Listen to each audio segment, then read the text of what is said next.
welcome, Hoosier fans, to this week's edition of Banner Monday, where we begin the week the best way that we know how, and that is by talking IU hoops and Big Ten hoops, which we will do here today with Mike DeCourcy.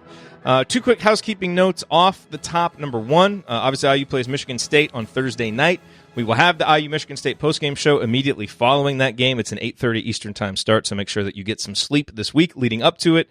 And then that will double as our Assembly Call radio recording as well on Thursday night.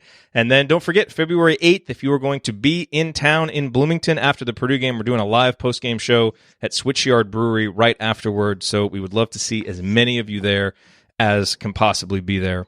That would obviously be wonderful. It's always the best part about going to Bloomington and going to the game is being able to see so many of you shake your hands, and thank you for being part of this audience. So that's Switchyard right after the IU Purdue game. And now, I am pleased to welcome in, as we always do on Mondays, from the Big Ten Network, the sporting news, and now as a bracketologist for Fox, one of the hardest working men in college hoops, the venerable Mike DeCourcy. And Mike, let's just jump right into it this week. Indiana did what it needed to do by picking up at least one win on the road in a pair of games against Rutgers and Nebraska. Do you feel like you learned anything important about the Hoosiers this past week? Well, I don't know that I necessarily learned all that much new, with the exception of Joey Brunk's ability to hit that 15, 14-footer. I don't think I'd seen that before, either at Butler or at IU. And he looked very comfortable in that. And that I don't know if Arch has given a lot of thought to that, but that gives them not only the option to throw the ball to him in the high post and hope for something good to happen, but also maybe you could incorporate some high-low stuff with him there, because if they drop off to guard for the pass, he can take that shot. And if they don't, you can feed it over the top to Trace Jackson Davis. So that's an action that, Kansas won a lot of games on that. And it's not, it's not an easy pass to master. And maybe it's a little late, but it might be at least something you could have in your toolbox. If it doesn't work, it doesn't work. You have enough bad positions that it is. One small turnover on a post pass isn't going to kill you. So it might be something. Yeah, if the guards aren't going to spread the floor, big guys, just do it yourselves. Yeah, exactly. And that's something that, like I said, Kansas has made work for decades. And sometimes they've had great shooting teams around it, and sometimes they haven't. But it's still a hard action to guard. Yeah, it is. You mentioned Joey hitting that shot. Deron actually hit one. Trace Jackson Davis hit one earlier in the half. It still, as I kind of think back about that game, I kind of smirk when I think about those shots because they're just not shots that we've seen. But, if that is something that could be in the arsenal, I agree with you. It's worth maybe teasing out a little bit more to see if that wasn't just a one-night wonder type thing, because it could really help the offense. You don't have to, like I said, you don't even have to necessarily incorporate the high-low stuff to just get that high post entry into it and allow them to make plays off it, because Trace can handle off that. If Joey can make that shot, it's something that they could really add. And I had not seen that before, again, as I said, from Joey. So yeah, it's a team that can use all the weapons it can get from the offensive standpoint. For sure. That kind of leads me into my next question, which is that Indiana is clearly sitting in a good spot at 4-3, but in the conference. But any realistic view of their conference record should note that 3 of the wins came against Northwestern and Nebraska, which are clearly the 2 worst teams in the conference, the 2 lowest rated teams in the conference, and the other one came against maybe the coldest team in the country, which is Ohio State. So it's good to get those in the bank, but obviously they still have a lot of work to do. Do you think that the Hoosiers are legitimately kind of like a tier 2 level Big Ten team where they sit right now, or do you see them falling back as the schedule stiffens? Well, I think it depends on how they perform. And by that, to this point at Assembly Hall, with the exception of the last 9 minutes against Arkansas, they have been a team that has performed very well at home and has protected home court. And if that's all they are between now and the Big Ten tournament, they're going to make it. They're going to make the show with that. And they're going to beat some really good teams. And they're going to be at worst a middle of the pack NCAA tournament seed, somewhere between probably 8 and 11. If that's all they do, and if you could just improve your execution a little bit, the execution by the guards, whether it's how they defend, or more importantly, I don't mean more importantly, but more to the issues, how you execute your offense under game pressure. I mean, the Nebraska game became a close game because you stopped throwing the ball inside. And those Joey, Deron, Trace, and Justin shot 22 of 30 from the field. I did the math on Saturday, exactly what that adds up to, but it's like 80%, 75, whatever it is. It's great. Yeah. But 30 isn't enough. I mean, that's 4 guys sharing 30 shots. That's 8 shots a guy, less than 8 shots a guy. And if they're making way more than half, and you're struggling to get buckets to stop a run, there's just no way that number should be where it is. So I was disappointed in that aspect of it. Everything else was really good. They had the intensity they needed. They executed really well to get ahead. It started the second half like, let's get this thing done, get it over with, get back on a plane, go home, enjoy it. And then they stopped when Nebraska started to play freely, Nebraska played a lot of ball this year where it's just, we're not going to win probably. So let's take some shots, see if we can get back in it. That there's an advantage to that team. It's inextricable that from that team's persona at that moment. They don't have anything to lose. So you have everything to lose, including the game that you have in your pocket. Yeah. So you have to be able to execute good, solid offense and get fouled or get good shots so that you stop their run and or you suck the life out of it by taking time off the shot clock. Hoosiers, once again, didn't do that. And the game got closer than it needed to be. And so if they're that team at home, it's problematic because the crowd will get restless and maybe that, and the teams will be better because I don't know how much you've talked about this. I think I brought it up on the show last week. That was your last easy game. That's it. Oh, it's been discussed. There are no more. Yeah. All you got left is teams that are fighting to get in. Teams that have a legit chance that right now are either in my Fox bracket or are among the first 4 out. Purdue and Minnesota are on the first 4 out. Some people, Andy Katz at ESPN has them in. I can't buy 12 teams when 2 of them are only a couple games over 500. They're all good enough, but I don't buy them all getting in unless somehow the math works out so that all the records look presentable. But they're all involved, and every one of them is, fighting for their lives. So you're going to have to be better than some good basketball teams.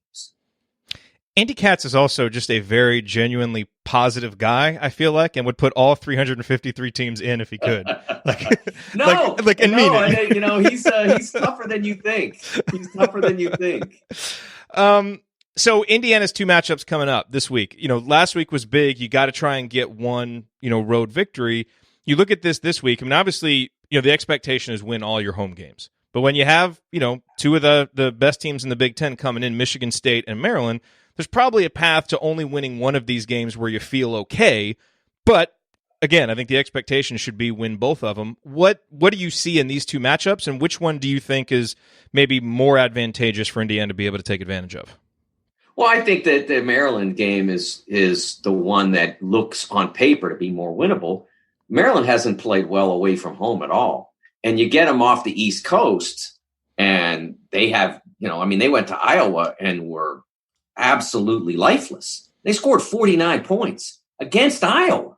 I mean, Iowa's a really good team, but, that's not Virginia 2019 out there.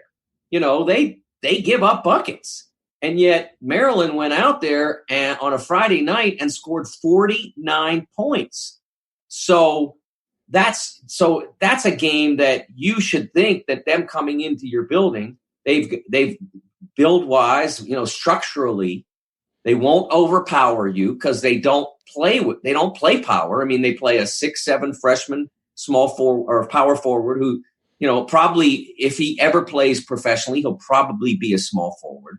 He's not super tall, and he's got he's for a freshman, he's pretty physical, but he's not overwhelming. And then they play a center who's a converted stretch 4, who's battling, and he's great, but he's only one. And they haven't gotten a lot, as much as I expected, to be honest, out of their freshman who was injured earlier in the year, who I really like a lot. I think he's got great ability, but they haven't quite worked him into it yet. And then they've got a collection of guards and wings who are very dynamic at their best, but can be erratic at their worst. And although I think this is a very good basketball team, mostly because Jalen Smith is just absolutely willing it to be so, and Anthony Cowan is a fine Big Ten point guard, does some really nice things. I think that, if you're Indiana, you've got to look at that and say, we have to get this game. They haven't been good enough on the road for us to feel like we shouldn't win it. That should be the attitude. When I say we, I mean we. That should be their attitude. I'm not making myself one of the. We use we here on this show. We're part of it. Yes, I know. That's why I have to differentiate. That's got to be the approach. Michigan State, they've got a nice little run going against the Spartans, but that is the deepest and most versatile team in the league. They've got 2 of the 7 or 8 best players, and in most leagues it'd be 2 of the 5 best players. But there's just so many good guys in this league. The list is a little longer. So it's a hard game wherever you play it. If you win it, awesome. I mean, that's a win that'll never go away.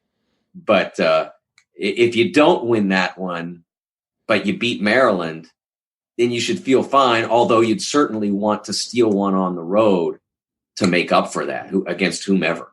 Yeah. Be interesting to see how Tom Izzo defends Justin Smith this year, because he lamented Justin hitting all those threes. I wonder if he'll change his approach or let him continue to shoot. Because, man, Justin was great in both those games last year. Actually, yes. He and Devontae Green were both outstanding, and I feel like Indiana's going to need similar performances from those guys to get that win, which they're certainly capable of. Yes. Let's talk Big Ten at large. Here's a question that I never really thought I would ask. Not is Rutgers in your top 4 power rankings, but where is Rutgers in your top 4? I'm just going to assume it at this point. They are. Michigan State, I mentioned, number 1. Maryland, again, problematic, their performances away from home. But their play down in Orlando, I think it was Orlando their tournament was, that helps them. On the road, haven't been good enough, but no one in the league has. So that tournament down there, that gives them the advantage. And so they are number 2. Rutgers, another team, although playing outstanding basketball, hasn't achieved much away from home. Although, unlike some teams in this league, and Maryland would be an example of that, been very competitive in almost all their road games. I mean, they went to Illinois and they battled. And that's what they do. They battle. So that's, even though they don't have a lot of success on the road, they don't have a lot of massive failure either. And I think that helps them, at least from a metric standpoint. That matters. That really matters, I feel like, I think especially now, in the Ken Palm era, with the net ranking having replaced the straight results concept of the RPI, it does help them. And then the 4th team would be Illinois. Illinois has played very well lately. Again, the hottest team in the Big Ten is whomever's schedule just recently had them at home. I mean, that's the reality. It's Michigan State, at least for now. Their schedule toughens in February. But right now, it's Michigan State and whoever's played at home. And Illinois has been that team. I think they've won 4 in a row. 3 of those were at home. And the other one, I'm not sure. That might have been a Nebraska game. No, that was the Wisconsin game. So they have one of, it's interesting. There are 3 road wins against tournament contenders in the league right now for like the whole season. I think there are 7 road wins. I think it's 2 each against Nebraska and Northwestern. Yeah. And Wisconsin has 2 road wins, 1 at Penn State, 1 at Ohio State, and Illinois has the win at Wisconsin. And that's it. It's amazing. Oh, it just shows you how really difficult it is to win at home. And, honestly, I at this point, all 12 of the teams, the involved teams, their fans are a player in this now, because you got to make it as tough a home court within the boundaries of good taste. You have to make it as tough a place to play in your building as you possibly can, because if you don't, rest assured, Breslin is, Mackey is, the Orange Crush is getting it going in Illinois. So if your team, if your student crowd and your fan base isn't responding in that way, your team's at a disadvantage. Yeah, and at some point, the narrative might start feeding itself, where it's like teams just see that no road teams are winning, and they almost go in subconsciously psyched out a little bit. So I agree with you. If you're going to these games, you got to get up for them, make it as loud and difficult as possible, make those rafters shake. No question about it. Question for you about Rutgers. It's been really impressive, and I feel like they're still kind of at the stage where other Big Ten teams are like, hey, go Rutgers. All right. Like, it's kind of nice to see them. That won't last for very long. But is it built to last? Meaning, do you think Steve Peichel, with how he's doing, is he going to be a candidate to get a bigger job, and would he take one? Or is the way that they're recruiting sustainable? Are they committed to basketball, or is this going to be one of those things where they jump up because they just got a particularly good set of players that gelled? Or do you really see this having some staying power? Well, first of all, I think he's a magnificent coach. I agree. His concepts, his ideas, his teaching methods all work. I think he has a great eye for talent, which I wonder if he I have to ask him this, whether he picked it up by being around Calhoun. Because Calhoun, that was, I used to write about how all the greats, all the, the Hall of Fame guys all have something that they do better than everybody else. Like Krzyzewski teaches communication better than everybody. Izzo teaches intensity better than everybody. Calipari teaches defensive effort better than everybody, and everybody has their own thing that they are better at than just about anybody could be. And for Calhoun, it was eye for talent, the best. I mean, Ray Allen was 40th in his class. He walks onto the floor at UConn, and he's one of the two best freshmen in the country, like that day. Shabazz Napier, 75th in the country, wins 2 national championships, first team, second team All-American. And there are, he got his share of Rip Hamiltons and guys like that, Danielle Marshalls, but most of the guys that were the core, Kevin Freeman in 99, Emeka Okafor was 95th in his class, was the second player taken in his draft after his UConn career. Those are all these stories. So I look at Pike, and we were talking about this on Big Ten and Beyond yesterday. The players like Miles Johnson was in the 400s. Geo Baker was lower than that. And yet look at him now. Like, you would look at Miles Johnson and say, well, how could no one see that he's a player? How could no one think that Geo Baker was a player? But they didn't then. And that doesn't necessarily mean that the scouts were wrong. It just means that he saw something that they didn't, or he saw how they fit what he wanted them to do, and it's worked out beautifully. And neither of those guys is averaging high double figures in the teens or whatever, but they're very successful college basketball players. So that, I think, is what really works, and that can sustain itself. You find guys that no one else loves in today's recruiting. The reality is 95% of players go to the highest league that offers them. It doesn't even have if you are the best team in the Atlantic 10, say, and the worst team in the Big Ten offers you a scholarship, you're probably getting aced out. That's just the way recruiting is now. I mean, it has been really probably for the last 15 years since coverage of recruiting became a thing and social media became a thing on top of that. Guys didn't want to explain to their friends why they weren't going to the Big Ten or ACC or SEC. They were going to the Atlantic 10 because they really liked the coach and it was really going to fit me. Nobody does that anymore, hardly. Guys who wind up in those leagues, maybe some like Obi Toppin's a great player because everybody missed. Nobody saw it. He grew a bunch between his junior or actually during a prep school year, became a monster, and he's great. He's a first-team All-American. But that's what has to happen. The rarity, a Fred Van Vliet who was like almost 100, like he was 100 in I think Scout had him 100, and he goes to Wichita. I mean, that's a rarity. So that's why I think it can sustain itself there, because of those two things: great coach, great eye for talent.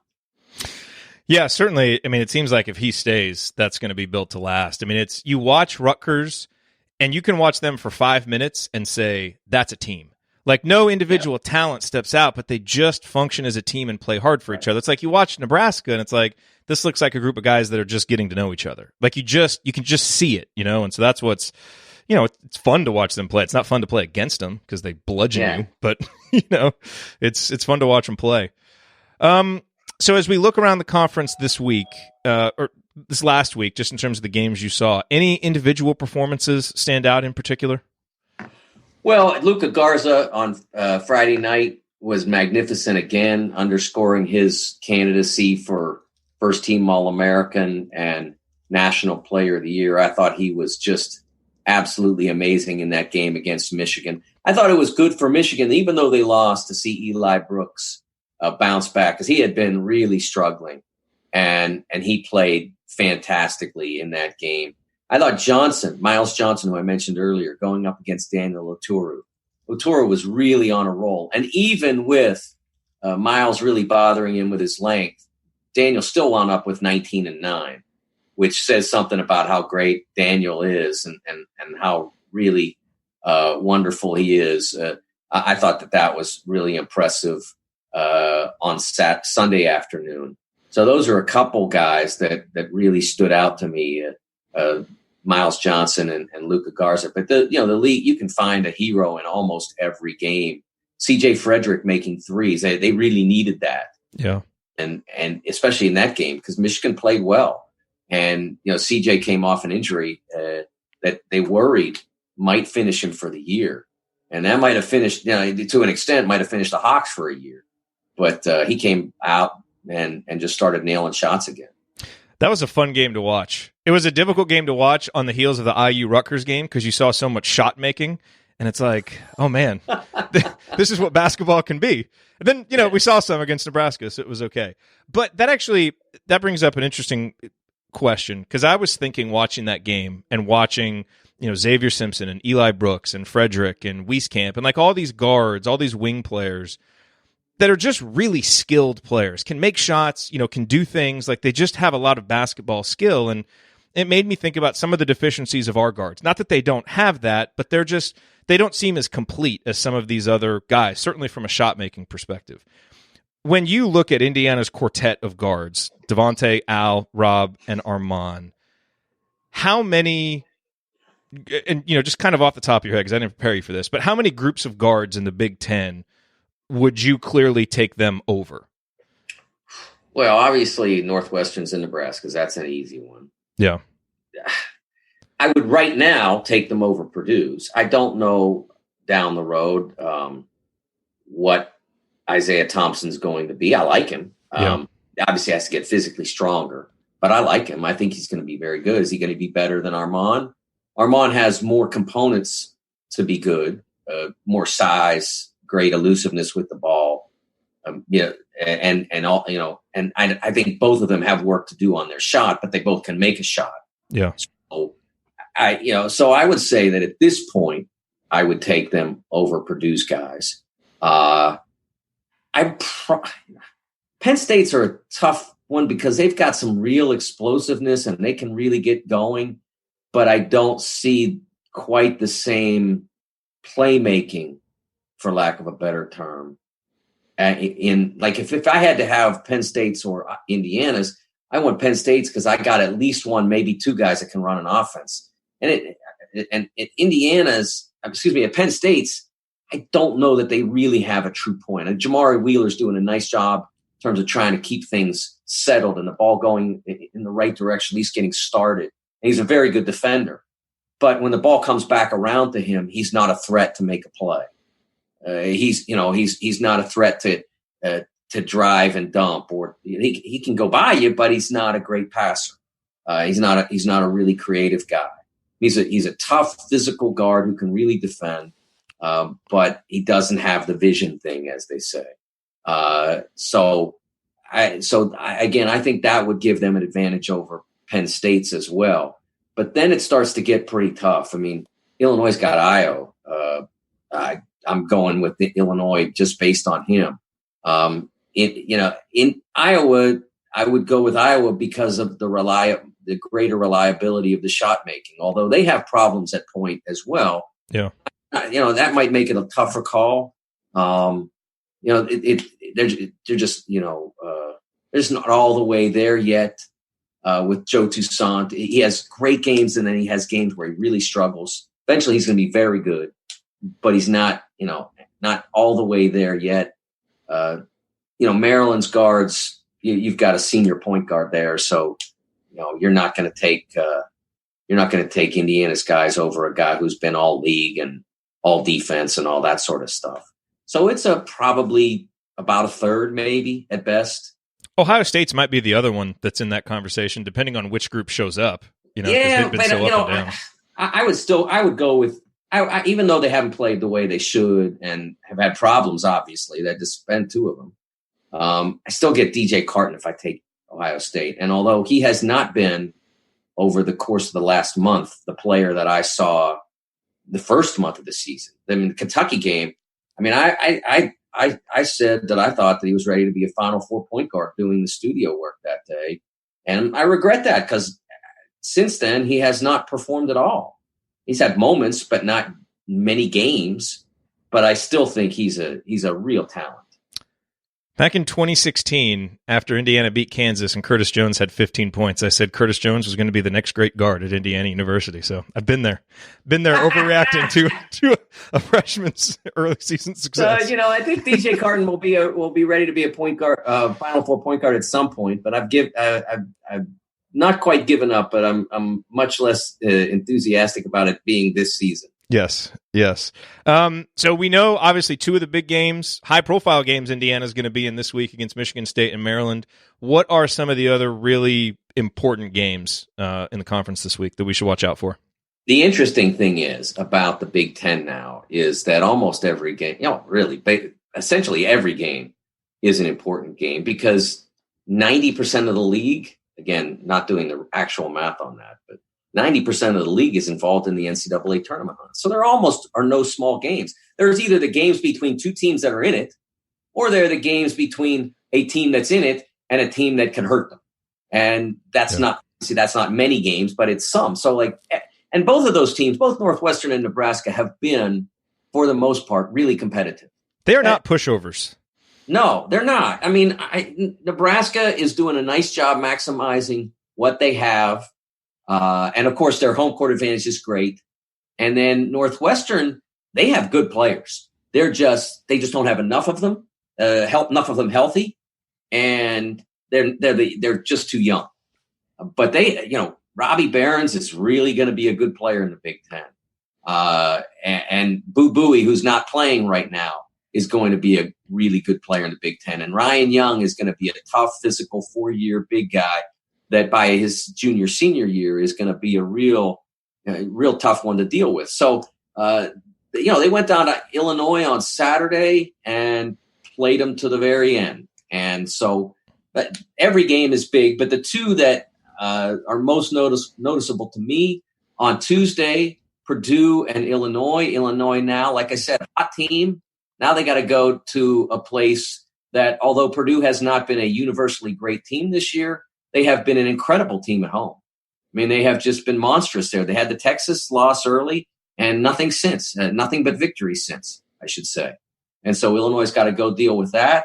And then the other one is Rutgers, Iowa. Again, Rutgers, hot team because they played a lot at home lately. And now they got to go to Iowa, which is as fun to watch as any team in the country because that's the way they play. And so it'll be real interesting. Basically you have the best offensive team in the league against the best defensive team in the league. So really will be fascinating to see which of those prevails. Yeah, it will be. It's an interesting contrast of styles because that feels like the kind of team that Iowa has struggled with. Last question for you about them, because they have been a team in the recent past under Fran McCaffrey that has started well but faded at the end of seasons. Do you see what they're doing now and this group of players as being able to sustain this more through February, or is that something that right now that's baked into the Fran at Iowa experience? I wonder if Fran has mellowed a little over time, because last year's team didn't fade at all. I mean, they went in and they played a really good Cincinnati team, and even though they got down early, they fought back and won. Even though they got down early against Tennessee, got down huge early, should have been out of the game, came that close. That was an amazing game. The Volunteers out. I mean, it was down to the final second, and they were down like 20, 25 in the first half. I don't remember what the exact number was, but it was huge, and they came back. So I wonder if he still has great intensity as a coach, but I wonder if it's aimed a little differently maybe. I mean, if you watch him on the sidelines, he's not the way he was 5, 6, 7 years ago. The Fran Con tweets, the memes aren't quite as yeah. He plentiful. Still has his moments, but all coaches do for the most part. So I wonder if it's different now, and I think the guys are different too. I mean, there was an iteration of Hawkeyes a few years ago that were pretty good, and I didn't think they hung in there when they could have, even if he was tough on them, and that was a reason. I still thought they had, not going to single out the team, but because it identifies the guys, but I thought those guys kind of could have done more with what they had. Yeah. So, and again, they may have had their reasons, but I didn't think they battled the way they could have. But I didn't see, like I said, last year's guys, those guys hung in there, and they weren't really ready to be good yet, and they still battled. And then these guys are much more ready to be good, much more sure of who they are. Obviously, it would be helpful to have a healthy Jordan Bohannon if they did, but they're making up for that, and they're doing a nice job of mixing and matching the point guards so that when it's not Toussaint's day, they can find a way around it. Yeah, you're right. They did in the tournament. They really bounced back last year. I guess it was in Big Ten play where they lost 5 of their last 6.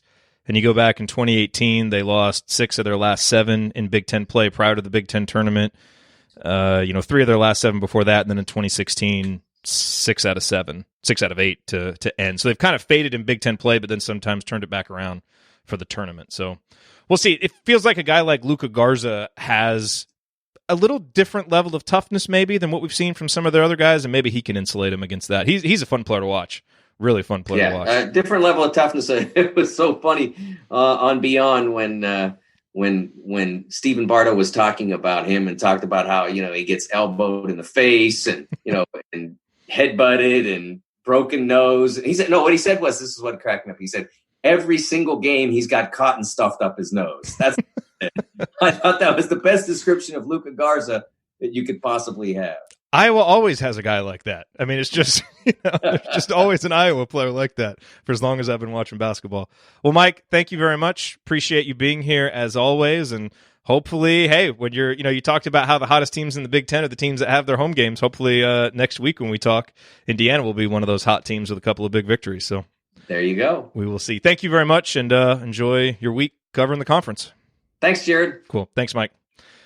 The great Mike DeCourcy, as always, joining us here on Monday afternoons, talking IU hoops, talking Big Ten hoops. We always appreciate his insights. I know my appreciation to Steve Fisher in the chat mob with a couple of question suggestions. I try to save questions about big picture thoughts on Archie Miller, big picture thoughts about the program until we get to the off season. It's just kind of how our show's always been, is really trying to focus on the moment, trying to focus on the next game that week. I feel like those conversations are a little bit more relevant to right now, to this season, but those are great questions, and definitely in the off season, when we talk to Mike, we'll definitely ask those because to me, that's when you start having those conversations. I think I've said this before, you don't want to look at, okay, the bar for success for this team is just making it to the tournament, and if we go 10-10 in conference, we'll be happy. Like, that's fine for this year's team. given how we ended the season, the expectations, the roster, where we are. But in a macro sense, that can't be the expectation next year. Like, it needs to be on the path to something greater. So those conversations are good to have in the offseason, and we absolutely will have them. All right, I have to bounce off here. No time for the mailbag this week. My apologies, but always want to try and get the interview in there with Mike when we can. So we'll be back Thursday for IU Michigan State. And just a quick reminder, Home Field Apparel, if you're listening to this on Monday or on Tuesday, if you go to homefieldapparel.com and use the promo code 200, spelled out TWOHUNDRED, you can buy 2 T-shirts and get one free. It's a sale that they're doing to celebrate Indiana's bicentennial. Today is actually Indiana's 200th birthday. So happy birthday to Indiana University. Isn't it amazing that 200 years later, I'm here on a podcast talking about IU basketball. You're listening to it, and it's all because Indiana University was founded 200 years ago. It brought us here to this moment, which is kind of crazy to think about. But if you want to celebrate by buying shirts and buying the best shirts, go to homefieldapparel.com, and you can use that promo code 200, all spelled out, to get the shirt deal. If you don't want shirts, but you want to get the normal stuff, the hoodies, everything else, you can still use Assembly20 to get 20% off. So use those for gear. And then if you are going to get tickets, that URL, iutickets.shop, will take you right to the IU listings on SeatGeek.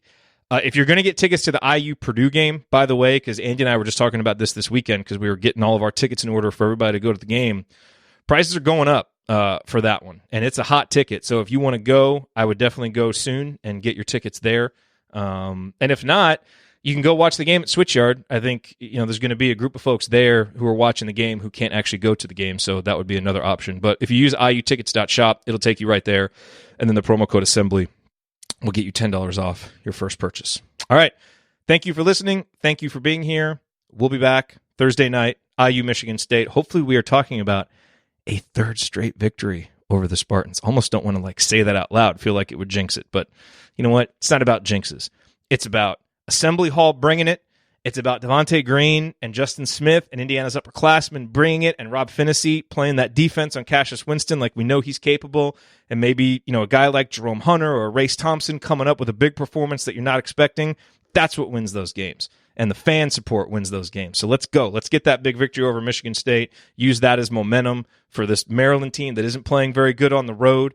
Let's just go 2-0 this week. What am I talking about with Mike DeCourcy that there's a path to going 1-1 and feeling good about it? Shut up, Jared. We should go 2-0. Let's go. We should go 2-0 this week. Let's do it. And let's have 2 victorious episodes of the Assembly Call. And that is how we're shutting this show down. I will talk to you guys on Thursday night.